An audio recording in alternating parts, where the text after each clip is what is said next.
All right, Nick, if the Blazers are going to pull off the upset, well, what's the first item on their to-do list? How are they going to do it? Well, they must win one of these first two games. You don't win one of these first two games, then all of a sudden you're in one of these two scenarios. You either have to win 4 straight to win the series, or you have to win 4 out of 5, including a Game 7 on the road, which is so rarely done in conference finals. And I think, Nick, you believe that the probability, because you know you're not going to see Kevin Durant or Boogie Cousins in those first 2 games. So not only just for the percentages, but as far as the Warriors might get better if the series ends up going 6 or 7 games. Absolutely right. Like we know you're not going to see KD tonight or Thursday. Personally, with the way, not only the way he got injured, but the reaction right after the injury, Steve Kerr's comments yesterday leads me to believe Kevin Durant's not going to be playing basketball for the next week. The Western Conference Finals are every other day. By 1 week from today, we will be discussing Game 4 that will have just happened the night before. Game 4, it goes Tuesday, Thursday, Saturday, Monday. I would be surprised if Durant plays in any of those first 4 games. We know he's not playing in the first 2. So Portland has to get out to an early start in this series, if you will. And the way you do that is Dame and CJ have to play Steph and Clay, not even, but close enough to even to where Portland has their one advantage in this series, which I think is their depth, compared to Golden State's lack of depth, to where they go to their bench units, you can win those segments of time. You can win the tail end of the first quarter, beginning of the second quarter, tail end of the third quarter, beginning of the fourth quarter, because if the Warriors starters blow you off the court, then it doesn't matter how much deeper you are. But I don't think this is, with KD being out, I don't think this is as lopsided as Vegas says. I think the Warriors are the favorites. But I looked this morning.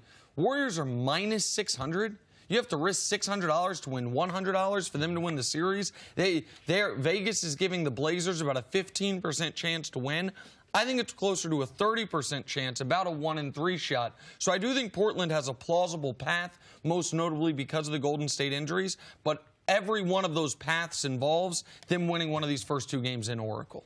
When it comes to the Warriors, we talk about something called muscle memory. Your body's just going to figure out how to do it. The Warriors quickly figured out how to win when KD left. They already know how to do it. They don't have to change that much. Don't you agree that that's still going to be a little bit of an uphill battle for the Blazers? Yeah, absolutely. But I think that, and you talk about the 11 players that played in the first half of the game, a lot of them gaining confidence because Steve Kerr, this is more like the situation they played or the basketball that they played before they got Kevin Durant. So I think the younger players, especially playing at home, they're coming off a huge win in Houston. Them playing at home, I believe those first 24 minutes are very, very important that they establish. Because I believe they will play a lot of players, and I believe that it won't be an advantage that Portland, on paper, says, man, they got a better bench. But I believe that Steve Kerr has empowered his team through that Game 6 victory with the amount of minutes. 11 players played more than 3 minutes in that first half of the game. And I believe that they'll play a style. I believe they'll play the best defense.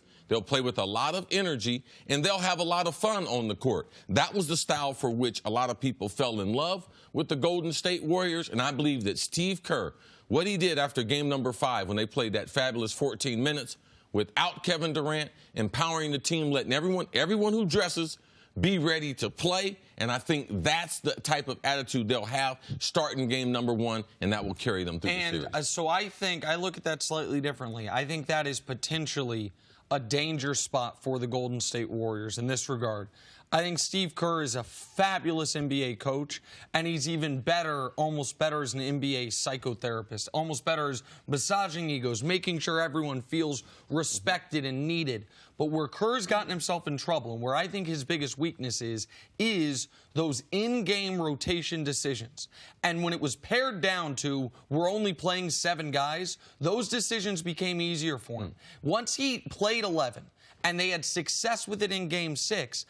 If I'm a Golden State Warriors fan, my one concern is, does he all of a sudden, do we have a reboot of, wait, Festus Ezeli is on the court in Game 7 of the NBA Finals, like where he has had in his past a tendency to expand the rotation too much this time of year, and guys who are not ready, guys who you will, much like we saw with Philadelphia, they played Greg Monroe for a minute and a half. They got outscored by 9 points in that minute and a half. That's why they lost the game.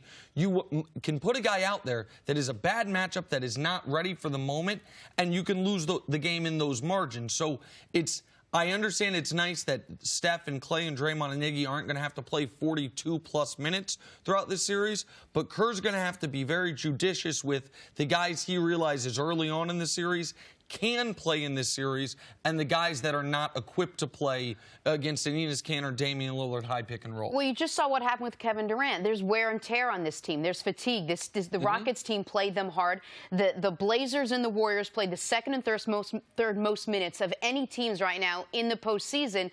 You got to wonder if that's a little too much tax on the Warriors for them to play all those minutes and not have these guys. Well, I'm not concerned about that. I think at this point in the season, there's so much adrenaline. They're going for their third championship. They had a chance to reboot after the huge victory in game. We can't forget the boost of energy they got, losing Kevin Durant, but winning in the type of way that they won with Steph struggling in the first half. Because I believe that Steph's going to come out and look like the two-time MVP. And I believe he is the wild card, if there can be one, with someone who has with a resume like Steph's. Can he stay out of foul trouble?